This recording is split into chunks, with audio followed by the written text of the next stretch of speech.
Okay, ich bin diesmal etwas sanfter zu euch. Nicht erschrecken, falls ihr mich in irgendeinem Tab noch offen habt. Es geht los mit unserem Stream. Herzlich willkommen zu einem kleinen Hack-the-Box-Stream. Wir machen heute nichts Großes. Wir machen, weil es mein erstes Mal live ist tatsächlich mit Hack-the-Box, machen wir eine einfache CTF, damit ihr auch alle Fragen stellen könnt, mitkommen könnt und so. Und ein bisschen entspannt zusammen chillen und so. Und genau, also erstmal, was ist eigentlich so eine Hack-the-Box? Was ist das eigentlich alles? Nun, ich habe das jetzt schon ein paar Mal gelesen. Und im Endeffekt geht es nur darum, wir wollen quasi ein System, das so in echt vielleicht im Internet vorkommen könnte, wollen wir pentesten. Das heißt, wir wollen gucken, ob es da Schwachstellen gibt. Das macht man so als IT-Security-Researcher auch zum Beispiel. Dann macht man einen Pentest, heißt das. Und dann schaut man, wo kommt man rein ins System und was kann man machen, um das System zu exploiten. Und dann schreibt man einen Bericht und dann kann eben die Firma das Ganze fixen. Das ist legales Hacking und ist mega wichtig. Also das macht jede größere Firma. Google macht das täglich mehrfach auf allen möglichen Plattformen. Und das ist auch absolut in Ordnung so. Auch wichtig übrigens. Genau, und erstmal danke, dass ihr alle da seid. Freut mich, dass es so gut geklappt hat. Genau, weil jetzt hier vorhin die Diskussion, was Hacken ist und was Coden ist und was Programmieren ist. Also Hacking bezeichnet normalerweise, oder ich bezeichne mit Hacking bzw. Pentesting auch normalerweise den Vorgang, dass man in ein System eindringt, in welches man eigentlich nicht eindringen sollte. Also wo man eigentlich keine Rechte hat, holt man sich mehr Rechte. Und das ist quasi meine Definition davon. Manche nennen das Cracking, so wurde es früher genannt. Mittlerweile durch den Term Hacker ist es eigentlich mehr unser Hacking zusammengefasst. Und Hacking im Sinne von Coden oder Hacken oder wie auch immer, nenne ich meistens Programmieren oder Coden.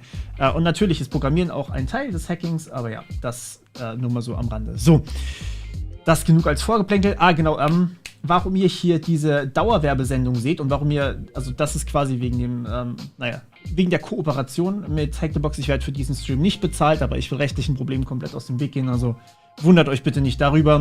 Deutschland ist manchmal schwierig, was Recht angeht. Und genau, was meine Videos angeht, kommt bald. Ich bin dran, ich bin in der letzten Phase, ich hoffe, es gibt bald. Genau, und warum ihr da unten diesen kleinen Disclaimer seht im Fenster, das ist eben, dass ihr Hacking bitte nur an Systemen durchführt, wo ihr es auch dürft. Also das heißt, so eine Hack-the-Box-Challenge ist völlig legitim und legal. Und genau, ja, die Playlists gibt es bald wieder, wahrscheinlich die Hacken-Lernen-Playlists. Genau, so, das ist eigentlich so ziemlich alles als Vorgeplänkel, oder? Hoffe ich doch mal. Genau, das hat was mit Blue-Red-Teaming zu tun. Um genau zu sein, Hacking ist eigentlich Red-Teaming, wird es auch genannt. Blue Teaming ist die Verteidigungsseite. Und zu Pegasus, da äußere ich mich heute überhaupt nicht dazu, weil da wird es ein separates Video auf dem Vlog-Kanal geben, so wie es aussieht. Da ist so viel aufgetaucht, also geduldet euch, chillt ein bisschen. Ja, natürlich, Hacken schneiden, klar. Hacken, also Steak, hacken, ne? So, und da kann auch was Wichtiges. Ja, kannst du gerne reinpacken in die Announcements. Ich kann jetzt nicht mehr, ich bin schon am Stream. So, was wir machen werden, ist die Beep. Also ich werde versuchen, nebenbei den Chat ein bisschen zu lesen. Und ich werde versuchen, auch alles so ein bisschen zu erklären. Wir benutzen hier für Kali Linux, weil da einfach schon alles vorinstalliert ist. Oder fast alles, was wir soweit machen. Genau. Ja, wenn ihr, hier kam gerade noch die Frage wegen den Berechtigungen zum Hacken. Ja, ihr braucht eine schriftliche Bestätigung, zum Beispiel durch ein Bug-Bounty-Programm oder durch halt einen Auftrag. Und selbstverständlich bleibt der Stream nachher auch online. Okay, wir machen Beep. Beep ist eine Retired-Maschine. Ich habe die vorhin schon gestartet, um alles mal so ein bisschen zu testen, Setup und so weiter. Ich will euch nicht damit langweilen. Und genau, dann haben wir, was haben wir denn hier? Statistiken. LFI, Local File Inclusion. Das ist schon mal ein heißer Tipp für mich. Und Web. Web ist gut. Ich habe mir das tatsächlich davon noch nicht angeguckt. Ich habe mir einfach nur eine leichte Maschine rausgesucht, sprich leicht im Sinne von, wo ist das? Reviews? Nein. Da oben, ich bin doof. Also eine leichte Maschine, damit ich eben nebenbei auch noch auf den Chat gucken kann, weil es einfach ja, sonst ein bisschen kritisch wird. Okay, also wir haben mehr oder weniger viel Enum, wir haben CTF, wir haben Real. Und wir haben, was ist das da unten? CVE und Custom ist relativ wenig. Das ist schön. Das kriegen wir easy hin. Genau, cool. Also ich würde sagen, wir starten direkt. Die IP-Adresse haben wir ja hier. Ich habe die Maschine schon offen. Sehen wir hier, das ist das Kali. Ich habe es auch schon mal angepinkt, um zu gucken, ob ich schön eingewählt bin mit dem VPN, dass alles auch schön funktioniert, dass ihr nicht lange warten müsst. Und genau, dann würde ich sagen, starten wir einfach mal durch. Falls ihr Fragen zu dem Setup habt, das ist ein Kali Linux. Eigentlich relativ simpel, mit einem i3 drin, also als Desktop- oder Fenstermanager. Das heißt, ich kann hier ganz geil so neue Terminals einfach öffnen mit der Tastatur. Ich muss sie aber größer machen für euch, das vergesse ich immer. Ihr sagt mir Bescheid, wenn ihr es nicht so lesen könnt, ne? Okay, also, wir haben schon Ping durchgeführt, richtig? Genau, lasst uns mal ein Nmap durchführen, würde ich sagen. Sudo nmap. In dem Fall nicht Travel, sondern 10.129.1.226. Mit Nmap scannt ihr quasi euer Netzwerk. Also ich bin erstmal in dem Netzwerk von Hack the Box sozusagen drin, wo die ganzen Maschinen dabei sind. Und das ist eine Maschine, die ist retired. Das heißt, die ist nicht mehr aktiv. Ich warte jetzt, bis das fertig ist und kann euch nebenbei was erklären. Und wenn die Maschine quasi hochgefahren wird von mir, dann sehe ich die in meinem Netzwerk. Ich bin da quasi mit einem VPN reingekommen. Dadurch kann ich halt die Maschine angreifen. Niemand von außen, vom echten Internet sozusagen, kann die Maschine so ohne weiteres angreifen.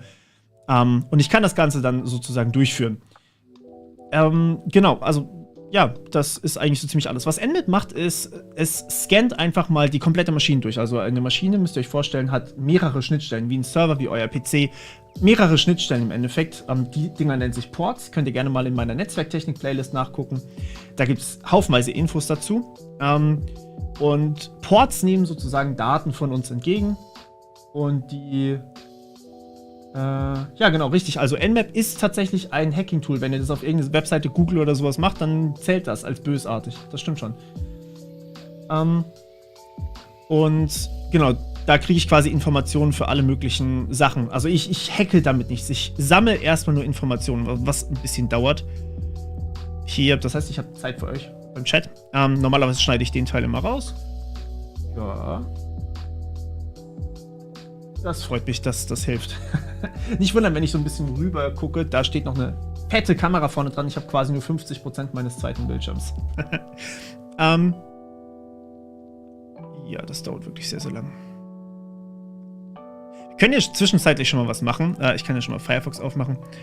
Firefox. Wir können mal gucken. Vielleicht finden wir da... So, vielleicht finden wir hier auch schon was auf 10.129.1.226. Vielleicht gibt es hier was. Problem loading site. An error occurred during the connection. Oh. Okay, also das wäre sowas, was man auf jeden Fall in den Bericht reinpacken würde. Und ja, es ist... Genau, es wird Information Gathering genannt und es gibt einen Discord, ja, natürlich gibt es einen Discord. Den gibt es eigentlich quasi in jeder Beschreibung von meinen Videos. Steht der Discord-Server dabei. Es ist nicht die direkte Discord-Adresse, sondern ihr müsst direkt auf the-morpheus.de/discord oder so. Schaut in der Beschreibung nach. Nicht bei dem, sondern bei irgendeinem Video. So, was jetzt hier passiert ist, unser TLS ist zu neu. Die wollen TLS 1 beziehungsweise... Okay... Ui, das ist wirklich sehr alt. Ui, okay, ich weiß nicht, von wann die Box tatsächlich ist. Verdammt.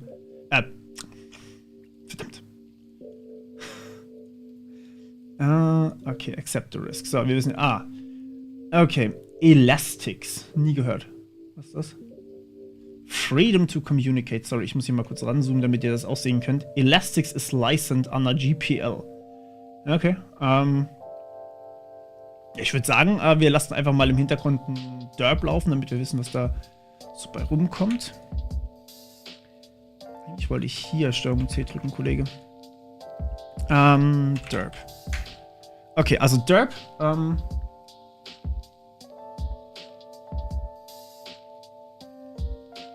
Genau. Also kurz zu Derp. Was das macht, ist im Endeffekt, ihr könnt dadurch testen, ob verschiedene Verzeichnisse vorhanden sind. Das heißt, ich weiß ja jetzt hier nur, ich habe das Verzeichnis, das Root-Verzeichnis von der Webseite. Das ist 10.129.1.226. Relativ nichtssagend, sage ich jetzt mal. Und ich möchte hier, 2021 gelicensed. Updatet ihr die Boxen? kann ich mir nicht vorstellen. Wahrscheinlich ist hier ein Counter eingebaut oder sowas. Genau. Wenn ich jetzt hier quasi sowas wie /admin oder sowas ausprobieren würde, keine Ahnung, ob das geht. Oh, es geht sogar. Das ist ja krass. Okay. Authentication required. Also das ist zum Beispiel... Ich habe was gefunden. Also ihr seht, was ich meine. Das wäre dann auch etwas, was man rausfinden würde. Dann komme ich nämlich direkt hier auf die Admin-Config. Brauche ich eigentlich gar keinen Derp, wenn ich das habe. Schau mal. Gucken jetzt erstmal kurz hier. Also Derp würde quasi so das Zeug für euch durchprobieren. Help. Was ist Help? Transferring Data.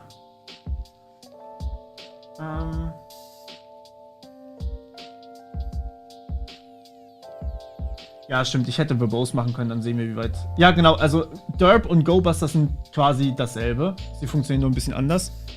Das dauert verdammt lange. Okay, dann starte ich in der Zwischenzeit mal Derp. Weil nicht, dass ich die Website dann noch lahmlege. Ich glaube, ich überlasse sie gerade ein bisschen mit dem Nmap-Scan. 404 not found. Das ist schade. Legacy. Legacy.freebox.org. Die ist... Okay, das ist so alt, dass die Webseite nicht gefunden wird. Das ist tatsächlich nicht Teil der Box, ne? freebx.org läuft auf einem Apache 2.2. Also das dürftet ihr dann tatsächlich nicht angreifen, ne? Müsst ihr vorsichtig sein. Das ist einfach eine Hilfe, die mich da weitergeleitet hat. Okay, Recordings. Noch einer. Okay. Aber nochmal so. Use your voicemail mailbox and password. This is the same password. Okay. Interessant. FreePBX 2.5. Also das ist auf jeden Fall mal was wir offen lassen. Dann haben wir das Panel. Da brauche ich Admin-Zugriff. Wir haben noch kein... Wobei, wir könnten eigentlich mal kurz reingucken. Ja, komm. Admin, okay, gut, dann nicht. Dann gehen wir mal zurück hier. Also das ist auf jeden Fall Admin gewesen. Könnten hier auch mal sowas wie Admin probieren oder so. Nee, okay. Ja, dann was wollen wir denn? Wir wollen die URL. Wie nehmen wir? Test of Apache.txt Wordlist. Dann machen wir das doch mal. Derp, die URL. Und. Achso, halt, da war der HTTPS-Error, ne? Dann können wir hier User Share Derp. Wordlist. Was haben wir denn? Machen wir doch mal Big hier. Big.txt. So. Probieren wir es mal aus, ob das überhaupt funktioniert. Es könnte auch sein, dass es überhaupt nicht ist. Was? Stream ist weg.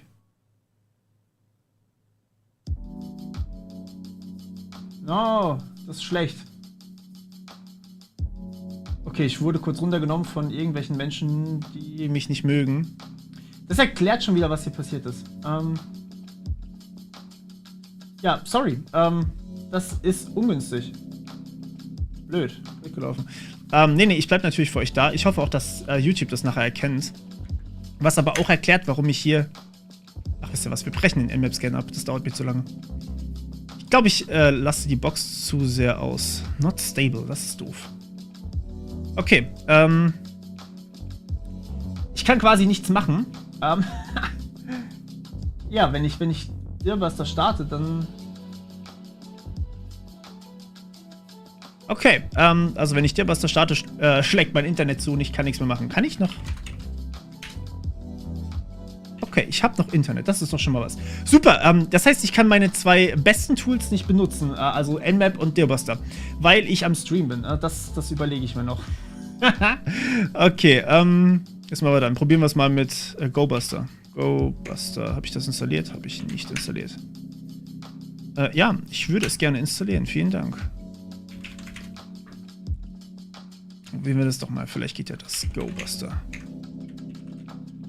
So, ich habe keine Ahnung, wie GoBuster funktioniert. Ich benutze immer Dirbuster. So, Sekunde, wir machen das mal größer. No error. Da fehlt doch was.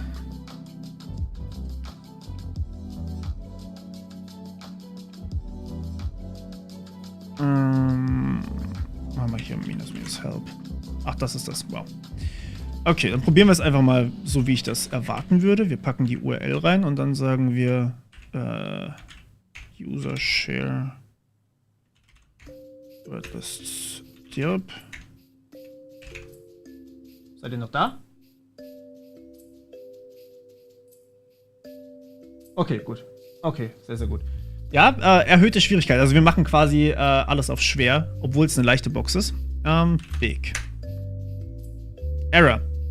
Okay, ich muss kurz googeln, wie man GoBuster verwendet. Ich habe das ein- oder zweimal verwendet und dann habe ich es ja gelassen. So.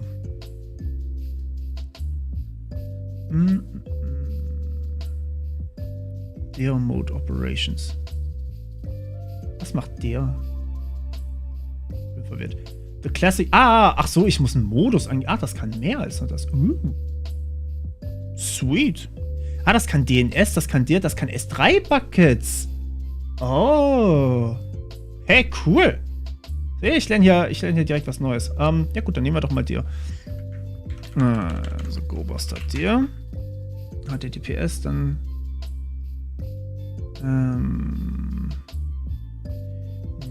shit. -U. Damit habe ich die URL und dann müsste ich noch irgendwie die Wordlist angeben können. Wildcard. Oder lässt es die URLs direkt? Die Username. Proxy Password.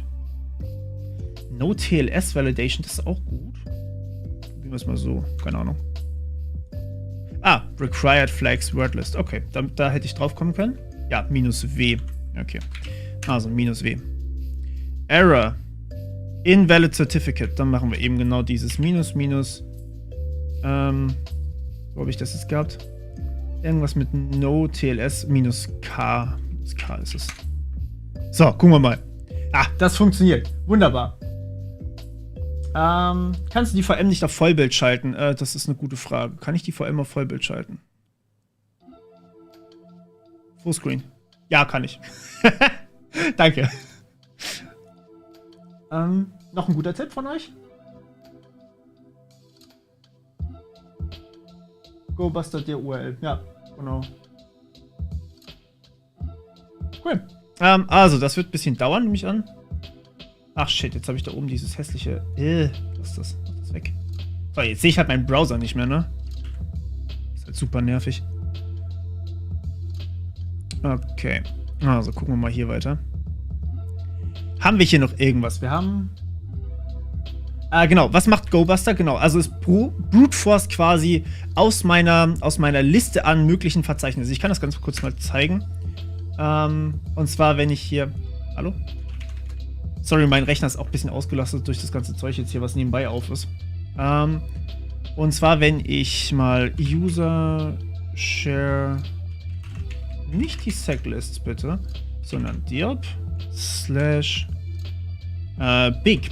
Genau. Also die werden jetzt tatsächlich alle ausprobiert. Das heißt, es wird quasi ausprobiert, was passiert eigentlich, wenn ich 10.129.1.226 im Browser aufrufe und dann /Zombie. Keine Ahnung.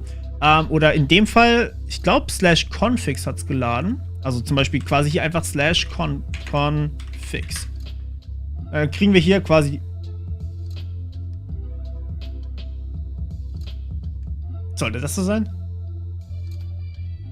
Bin verwirrt.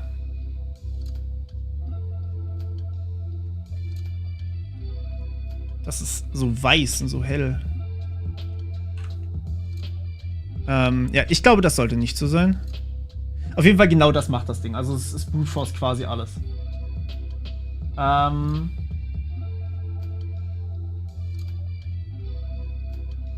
Genau, das ist GoBuster. Das lassen wir jetzt nebenbei durchlaufen, während ich eure Fragen mal durchlese. Moderne Netzwerke sind darauf ausgelegt, solche Brute Force Attacken zu finden. Ja, tatsächlich. Und da hat noch jemand reingeschrieben, was für Hardware-Specs hat mein Rechner. Mein Rechner hat ziemlich gute Hardware-Specs tatsächlich, aber ich weiß nicht, wo ich ihn da überlasse. Ich überlasse wahrscheinlich am ehesten mein Internet, weil mein Internet echt schlecht ist.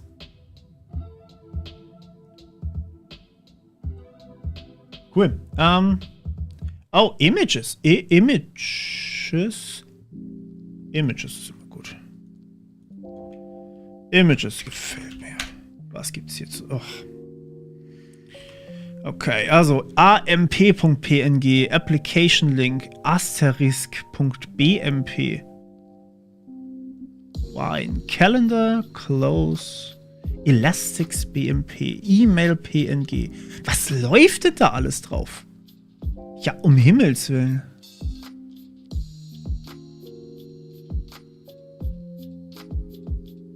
Ich bin ein bisschen überwältigt, wie viele Dienste hier wahrscheinlich im Hintergrund noch laufen. Spark? Ist aber nicht das Spark. Oh, what?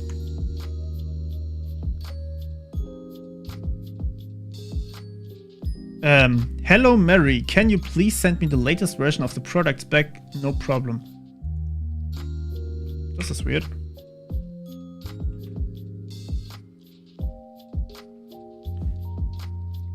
Telefon Delete, Telefon Edit. Das sind wahrscheinlich solche kleinen Icons.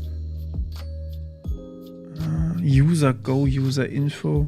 Zoiper, was soll das Zoiper? Was ist das? Also auf jeden Fall ist das Ding alt. Uiuiui. Okay. Aber wir könnten eigentlich auch mal nach so einer Lücke für Apache 2.2.3 suchen. Ich glaube, das ist nicht der Way, wo es intended war. Also ja, ihr seht, das ist eigentlich mehr warten. Die Sachen schneide ich halt normalerweise raus. Aber in dem Fall kann ich das natürlich jetzt machen. Ja, könnte gut sein. Wahrscheinlich werden... bin ich schon wieder rausgeflogen, oder was?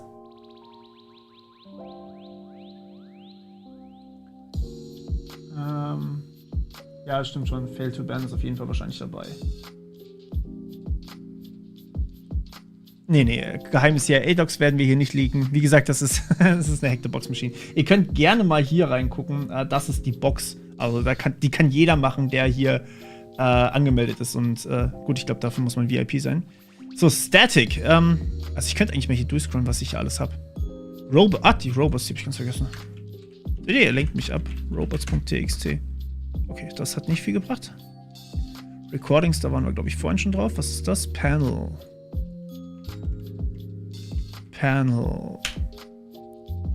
Flash Operator Panel. Da ist viel passiert? Okay. Modules.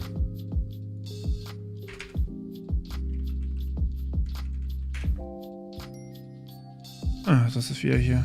Address Book, Anti-Spam. Billing Rates. Fax Clients.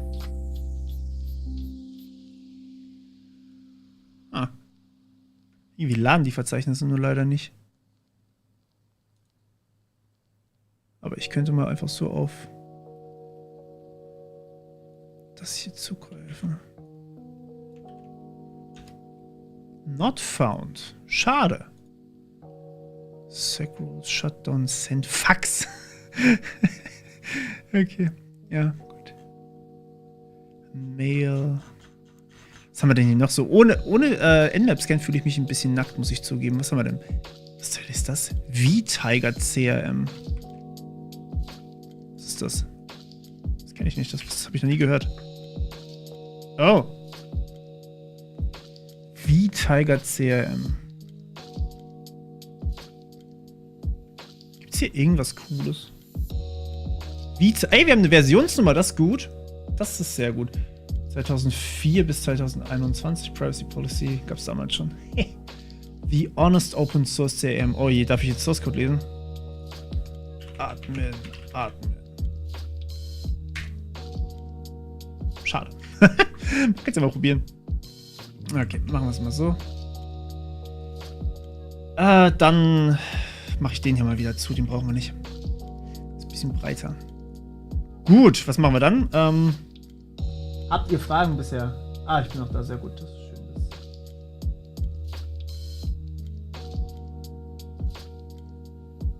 Ja. Meinst du nicht so? Ach, ich weiß nicht, das dauert so lange. Ich weiß nicht, wir haben so schon recht viele Infos. Also wie Tiger CRM und wir haben das andere Dingens direkt auf Root.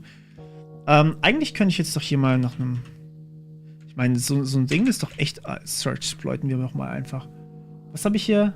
Wie Tiger CRM hieß das Ding, ne? Schade. Wie Tiger. Seht ihr? Das meine ich. Geil. Welche Version ist das? Das hatten wir doch hier gerade. Ist so ein 5.1. Local File In. Das müsste eine Local File Inclusion sein. Exploit oder so. Exploit DB, gucken wir doch mal. vTiger CRM. Hier, Local File Inclusion. Für unsere Version sogar. Ja, ich könnte jetzt Default Passwörter gucken, aber ich glaube nicht, dass die tatsächlich Default-Passwörter hier genommen haben. Ich glaube, also das wäre zu einfach. Das macht man halt mal so. Gut, vielleicht geht es danach noch weiter. Das kann sein. Jetzt lade!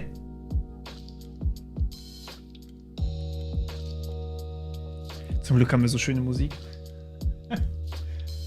Welche Playlist läuft gerade? Das ist eine Playlist, die ich bei Epidemic zusammengestellt habe. Epidemic Sound, da habe ich meine Musik her, da habe ich so quasi ein Abo. Und da könnte man dann, oder kann ich dann quasi einfach laufen lassen, kriege keinen Claim oder so. Was ziemlich gut ist. Okay, dauert mir zu lange. Ich bin ungeduldig.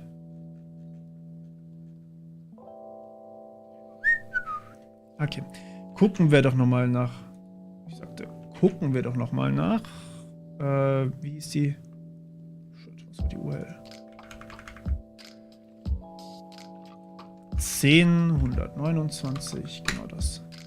So, das war Elastics. Haben wir hier eine Version oder sowas? Vielleicht können wir hier auch noch was finden. Search Exploit Elastics. Version Page, Cross-Site-Scripting. Cross-Site-Scripting bringt uns hier nichts, beziehungsweise es würde uns vielleicht was bringen. Aber ja gut, das wäre so ein Zero-Click-Cross-Site-Scripting. Ich glaube nicht, dass das funktionieren wird. Das sind eher Graph Local. Was Local? Blind SQL Injection. Das könnte man natürlich auch probieren. Fangen wir doch einfach mal oben an. Die Graph PHP, was ist das? Also Elastics graph.php ich kann nicht tippen. Exploit DB. Das heißt, muss ich das leider wieder nach unten machen, weil bei mir hier oben drüber diese wunderschöne Leiste ist und ich habe keine Ahnung, wie ich die wegkriege. Die kann ich doch sicher wegmachen, oder? Ja, viel besser. Genau, also das Search-Exploit, da könnt ihr quasi nach Exploits suchen. Ihr könnt aber auch einfach das Internet benutzen. Also ExploitDB ist quasi so ein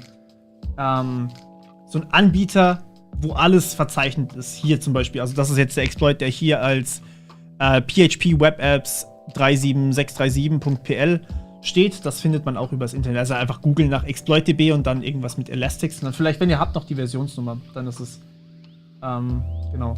Ich glaube nicht, dass es GraphQL ist. Dazu ist es wahrscheinlich wirklich zu alt. So, schauen wir mal. Hier haben wir doch schon mal was. Ja, es hat geladen. Sehr gut. Cool. Local File Inclusion. We have find this vulnerability mit EA in vTiger 5.1.0. In this example, you can see a local file inclusion. Try this.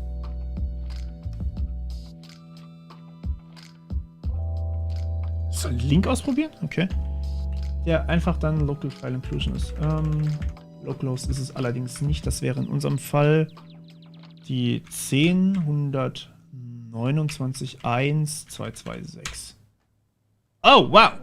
Okay, damit habe ich nicht gerechnet.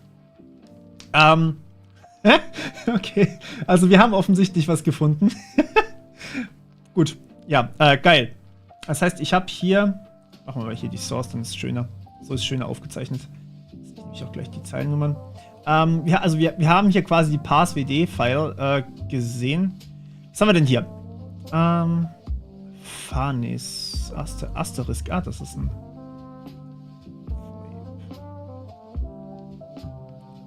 Gut, die interessieren mich eigentlich fast alle nicht, außer ich würde über FTP oder Mailman oder irgendwas reinkommen. Kann ich das mit allen Dateien machen? Hat das irgendwelche Config-Dateien, wo irgendwas gespeichert ist oder so?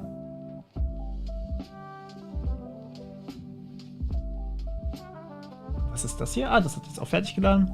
Das ist auch eine Local File Inclusion. Ah, ihr habt wahrscheinlich... Stimmt, FreeBX gab es auch noch. Da können wir auch noch nachgucken.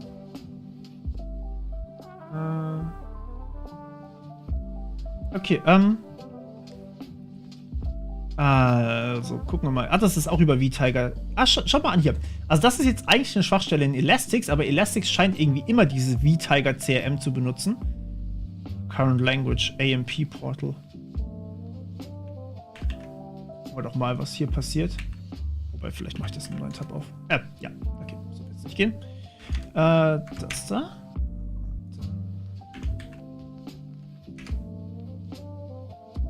Wir haben 2 Local File Inclusions. Okay. Also das ist jetzt tatsächlich FreePBX. Das ist geil. Weil wir haben jetzt hier AMP DB Host, DB Engine ist MySQL, DB Name ist Asterisk, Users Admin, DB Pass. Das ist dasselbe, ne? Wir haben hier ein Passwort. Ich weiß nicht, ob das vielleicht schon das ist, was wir suchen. Wäre ein bisschen langweilig. Aber gut, wir sind schon eine halbe Stunde dabei, ne? Also, was im Endeffekt passiert ist, das ist die Box Beep, genau. Also, eine Local File Inclusion ist im Endeffekt, wenn ihr das hier oben seht, lasst mich das mal ganz kurz hier rein copy-pasten, dann seht ihr es besser. Und zwar View Source ist quasi einfach nur, zeigt mir den Source Code an von HTTPS, also quasi unserer Box, vTiger CRM graph.php, das ist die Datei, die eine Schwachstelle hat. Current Language ist gleich und dann können wir hier quasi einfach einen Pfad eingeben und sagen, ey, ich würde ganz gerne in diesem Fall die etc. amportal.conf lesen und dann halt einfach hier Module ist gleich Accounts and Action. Keine Ahnung, was das tut. Das wird halt irgendwas mit der Schwachstelle zu tun haben. Und damit können wir einfach die Datei hier auslesen, weil wahrscheinlich hier nicht gesanitized wird, was Current Language ist. Also die haben wahrscheinlich nicht angenommen, dass man hier drauf achten muss, was der User hier eingibt. Also das ist im Endeffekt eine Inclusion. Wir tun halt einfach so, ey, das ist jetzt die Datei. Und das war's schon. Wie bin ich an die Dateien angekommen? Gute Frage, er stand hier. Also ich habe da nichts mit getan, ja. Ich habe das einfach nur gecopy-pastet. Ich habe keine Ahnung, wo das herkommt. Genau. Also in dem Fall wäre es amportal.conf. Aber würde mich tatsächlich auch nicht, also ich wäre nicht traurig darüber, wenn wir den Stream schon wieder beenden, weil mein Arbeitszimmer heizt sich gerade auf 128 Grad auf. Weil jede Sekunde hier drin einfach sich das Arbeitszimmer um ca. 1 bis 2 Grad erhöht. Gucken wir doch mal. Sudo SSH. Quatsch, ohne sudo. Ich bin dumm. Ich würde mich gerne als root einloggen. Root, so rum war das gesagt. Die Box 10.129.1.226. Unable to negotiate with Port 22. No matching key exchange found. Ja gut, das gibt es bei mir wahrscheinlich nicht mehr. There offer Diffie-Hellman Group Exchange SHA-1. Ja, ist klar, dass das bei mir nicht mehr geht. Das hast du gut gemacht, Linux. Aber ich muss das trotzdem irgendwie machen. Wie ging das? SSH. Gab doch irgendwie so eine. Nochmal. Minus B-Bind Interface. Cypherspec, oder? Cypherspec. Können wir mal probieren hier, ob wir Cypherspec machen können. Minus. Was war es? Minus C. Wo ist es? Ich bin blind. C, Cypherspec hier. Okay, was willst du jetzt? Diffie-Hellman Group Exchange SHA-1. Probieren wir es mal. Unknown Cipher Type. Schade. Ich habe das schon mal gemacht irgendwann. Wie ging das denn? Unknown Cipher Type. Hui, vielen Dank, Christian, für deine Spende. Das ist mega lieb. Ich würde dir auch gerne eine Frage beantworten, aber ich habe leider keine gefunden bei dir. Du kannst den Text unten links verschieben. Ach so. Besser? Ich kann es leider nicht wirklich verschieben. Nee. Also, das ist tatsächlich alles, was ich machen kann. So, jetzt lass mich mal kurz nachdenken. Das war doch irgendwas mit. Irgendwas mit. Warte mal. SSH, irgendwas mit Kex Algorithm oder sowas. Sowas. Wenn ich es auch tippen könnte, wäre das mega geil. Key Algorithm.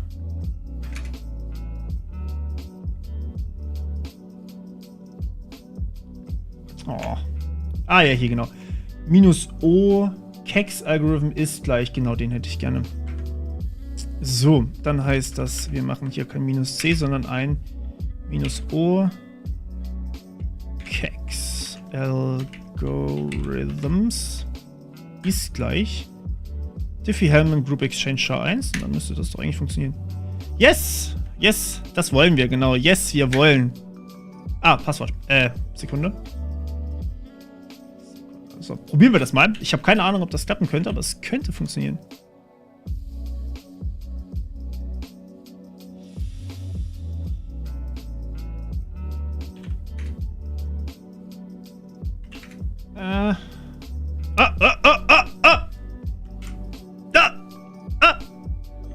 ID? Ha! Bisschen root?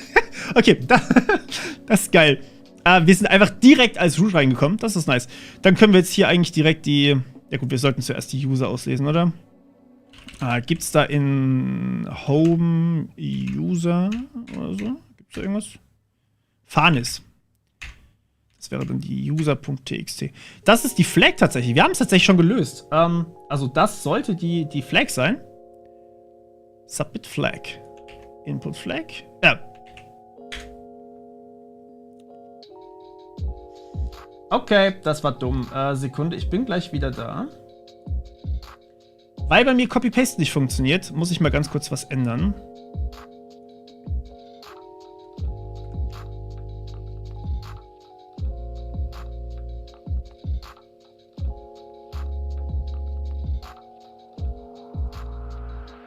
So. Sorry. Ich glaube, ich logge mich mal ganz kurz bei Hack the Box of Kali ein, ansonsten wird es ewig dauern. Weil ich habe kein Copy-Pasten. Gib mir ganz kurz. So. Okay, vielleicht nicht in einem neuen Fenster, sonst habe ich gar keinen Platz mehr. hackthebox.eu.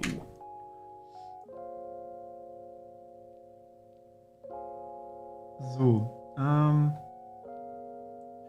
Genau, sorry, ich wollte dich Mod machen, ja. Moderator. Cool. Lass mich ganz kurz einloggen. Ich werde euch gleich wieder freischalten, wenn die Einlog-Sache fertig ist. Mein Passwort. Oh je.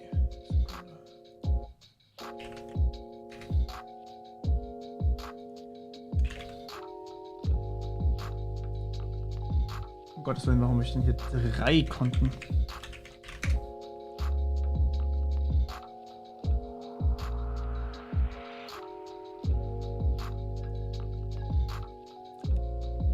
Ja, ich werde mich doch nicht da einloggen. Das könnt ihr vergessen, das werde ich nicht abtippen. Nee, nein. Ich werde die Flag brute forcen, ja, das ist der einfachste Weg. Nee, ich werde mir das kopieren in meinen Ordnern, dann schalte ich euch jetzt mal kurz wieder um. So, ihr solltet mich wieder sehen. Okay, perfekt. Nee, genau, also wir kopieren uns die Flag hierher und dann machen wir das einmal so. Ich hätte das gerne hier drüben. Nochmal rüber. Stacken wir. Shit, nein, das wollte ich nicht. Doch, eigentlich können wir das machen. Und zwar, irgendwo in Mount müsste mein Zeug liegen. Oh, war ich lange nicht hier. Mount, was haben wir denn hier? Mount, dann HGFS ist mein Mount Shared Folder, genau da. Was haben wir denn hier? Genau, hier, die Vim beep.flag.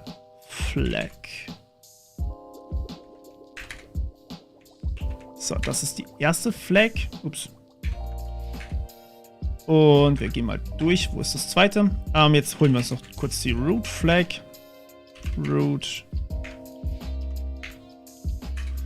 Flag. So, das ist die Root Flag. Wo sind wir?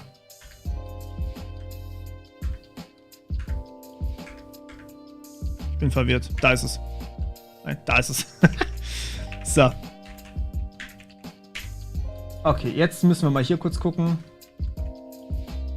Einmal in... Ich muss mal kurz den Ordner suchen. Das kann dauern. Weil ich verwirrt bin, was das sagt. Ich habe so viele virtuelle Maschinen, es tut mir sehr leid. Aber ich habe es gefunden. Da haben wir sie. So geht's viel, viel schneller. Wo ist der Editor? Mach mal den Editor so auf. So.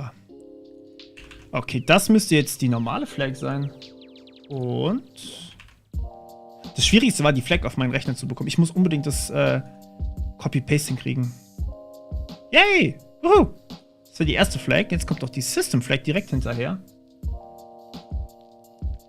So, also bei Hack the Box geht es normalerweise immer darum, dass ihr eine Flagge bekommt, die quasi beweist, dass ihr die Rechte erlangt habt. Weil die Flagge kannst du zum Beispiel nur mit Root-Rechten auslesen.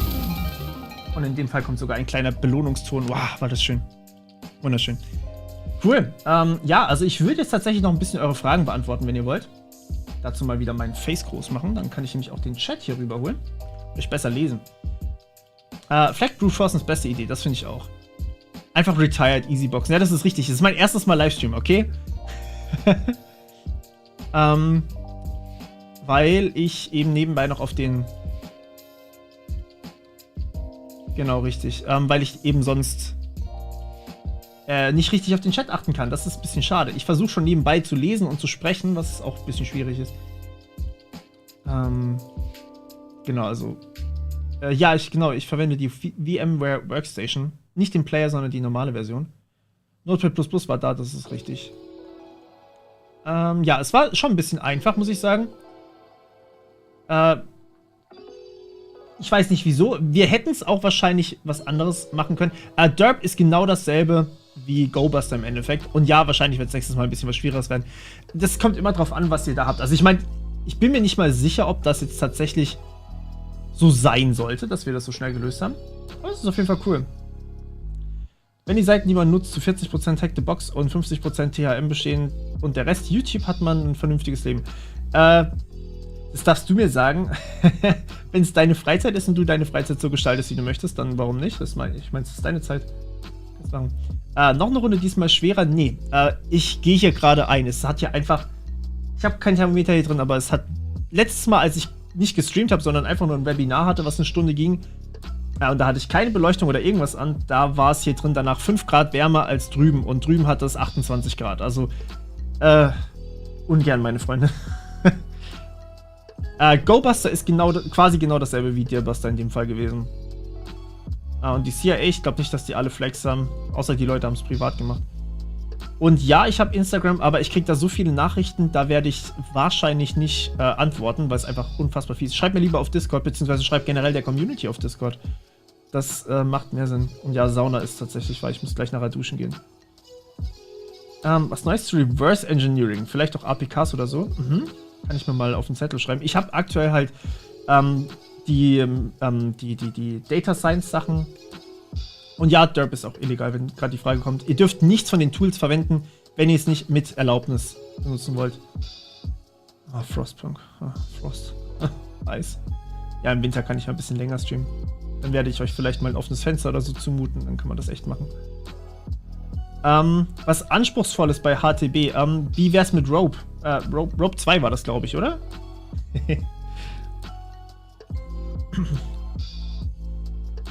Informatik war bei mir vor dem Studium so ein bisschen relevant, weil ich irgendwas mit Computern machen wollte. Und seit dem Studium eigentlich, irgendwann während dem Studium habe ich gesagt, okay, ich will mehr IT-Security machen. Davor war es so allgemeine Informatik. Eine bläuliche Lampe. Du meinst wahrscheinlich die Kameraeinstellung, weil die hier tatsächlich softer aussehen. Und mir Leute gesagt haben, dass es so viel, viel angenehmer ist, mir zuzugucken, weil sie das Blau irgendwie so anstrengend in den Augen fanden, weil viele mich auch abends geguckt haben. Deswegen habe ich es umgestellt. Sublister manchmal. Du verstehst kein Wort, was ist Hack the Box? Ich habe eine Playlist zu Hack the Box. Sekunde, ich suche dir die mal eben raus. Im ersten Video erkläre ich, was Hack the Box eigentlich ist. Und das ist, glaube ich, für viele dann einfacher. So Playlists.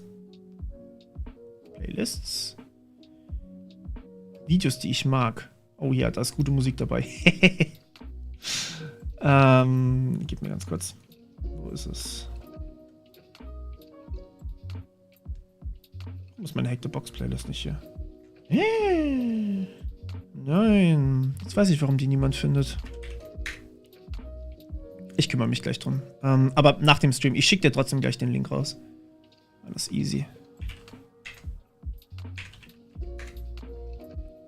So, da sind schon 7 Videos drin. Das heißt, ihr habt ordentlich was zu gucken, wenn ihr wollt. Okay. So, das ist die Hack the Box Playlist. Gönn dir.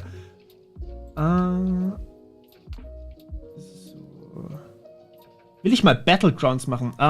Ich finde das zum Stream super anstrengend, muss ich sagen. Also, ich finde jetzt auch schon zum Stream anstrengend, weil ich halt immer 2 Sachen parallel mache. Ich habe keine Moderatoren oder sowas. Was ich gern machen würde, ist mal zu moderieren. Also, vielleicht so eine Art... Sowas in die Richtung. Es ist noch in meinem Kopf drin. Ich weiß noch nicht genau wie, aber das machen wir auf jeden Fall mal. Coding-Livestream, klar, mache ich auch mal wieder.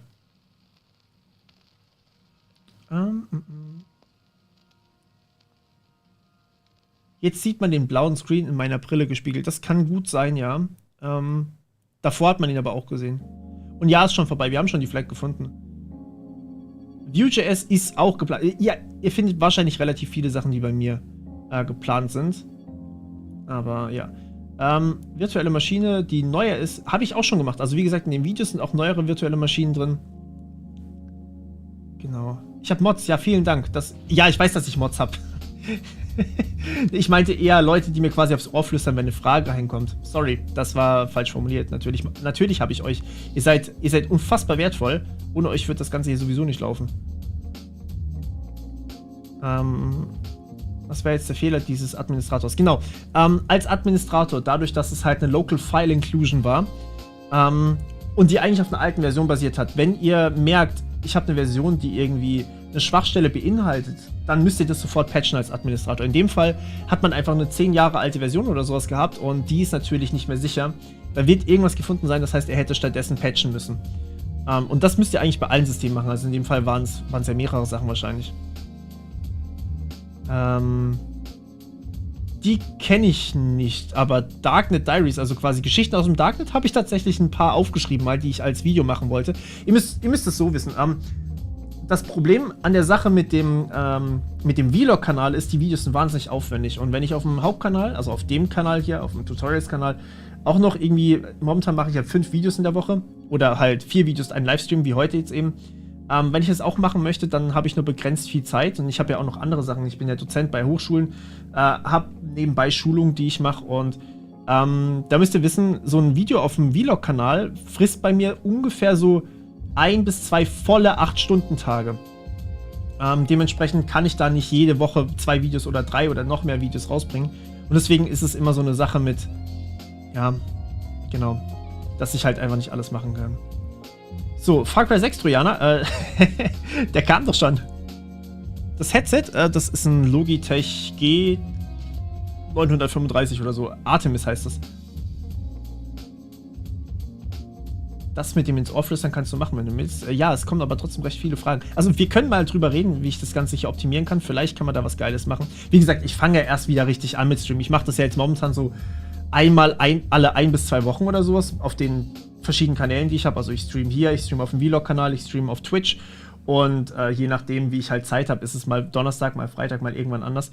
Aber mein Plan ist so einmal alle 2 Wochen ungefähr. Mehr wahrscheinlich nicht. Mehr schaffe ich auch einfach zeitlich nicht. Hast du mal die größten Fails von Administratoren veröffentlicht, die dir bekannt waren, sofern mit Datenschutz vereinbar? Also ich darf gar nichts veröffentlichen, was ich irgendwann mal getestet habe. Da ist immer eine Verschwiegenheitsklausel dabei. Ihr dürft da gar nichts veröffentlichen normalerweise, außer halt solche Boxen. Was ich mal machen darf tatsächlich, in wenigen Fällen darf ich mal drüber sprechen, was passiert ist, weil es lehrreich ist und weil es teilweise auch in deren Interesse ist. Das werde ich noch machen. In manchen Fällen darf ich aber nicht mal das, weil, ja, es könnte ja irgendwie wieder ausgenutzt werden oder sowas. Der Community-Discord-Link. Lass mich kurz in die Videos reingehen. Du kannst dir eigentlich ein Video raussuchen. Ich nehme jetzt einfach mal das Neueste hier. Und dann hast du ganz unten immer den Link the-morpheus.de/discord.html. Darüber solltest du eigentlich reingehen. Ja, auf meinem Vlog-Kanal solltest du ein Abo dalassen, auf jeden Fall. Kannst ja mal Rope 2 streamen oder sowas, das ist auf jeden Fall schwierig. WebGL und Assembly oder WebAssembly ist auf jeden Fall auf der Liste. Und wann ist es am wahrscheinlichsten, mich am Discord anzutreffen? Ich halte das meistens so, ich antworte, wenn ich mal kurz 5 Minuten Pause habe, auf Nachrichten und schau mal rein, wenn irgendwas Wichtiges ist, aber ihr werdet mich selten dort antreffen, das ist halt quasi wie Streamen. Genau, deswegen ist halt meistens ein bisschen schwierig, mich mit Voice dort anzutreffen. Ich würde das eigentlich ganz gerne so handhaben, weil ich euch da einfach auch besser irgendwie alle bedienen kann, weil wenn halt 166 Leute gleichzeitig in einem Voice-Channel drin sind, ist schwierig. Kannst du mal zeigen, wie man ein Webgame hackt? Nicht pauschal. Aber teilweise können wir mal was so in die Richtung machen. Habe ich durch Pentest schon Vertrauen in manche Situationen oder Institutionen oder Firmen verloren? Nee, also das Ding ist mittlerweile, sagt mir ja gar nicht mehr, man darf nicht gehackt werden. Also das ist halt was man... Das mag jetzt schockierend sich anhören, aber wir sagen den Firmen mittlerweile, bereitet euch darauf vor, gehackt zu werden und dann versucht, möglichst schnell wieder lauffähig zu sein und möglichst wenig Daten abzugeben. Das ist halt das. Smart Contracts, ja, auf jeden Fall. Gut. Das ist eigentlich soweit auch alles von meiner Seite für heute. Ich danke euch, dass ihr alle da wart. Das war ein kurzer Stream, ich weiß. Ich hoffe, das war okay für euch. Aber das, wie gesagt, es heißt nur, dass ich wahrscheinlich nächste oder übernächste Woche spätestens wieder am Stream bin. Wobei, lasst mich da noch kurz dazu sagen, wahrscheinlich wird es nächstes Mal Twitch werden. Einmal ganz kurz hier reingepostet. In den Chat, Twitch. Und ich mache das Ganze so, auf dem Channel hier mache ich wirklich so Techie-Zeugs, wie jetzt eben das heute. Das hat auf anderen Kanälen einfach nichts zu suchen. Der Channel hier oder der Kanal hier ist eigentlich echt für die Technik-Leute, die was lernen wollen, so da. Und der Vlog-Kanal ist so für das allgemeine, breite Publikum, das mir Fragen stellen möchte. Und der Twitch-Kanal, der ist eigentlich so zum Zocken da. Also da werde ich wahrscheinlich nichts Technisches machen. Da könnt ihr mir aber trotzdem natürlich Fragen stellen oder so. Und ich antworte dann nebenbei. Ja, cool. In dem Sinne, ich danke euch. Und wir hören uns wieder beim nächsten Mal. Macht's gut, schönen Abend euch noch. Ciao, ciao.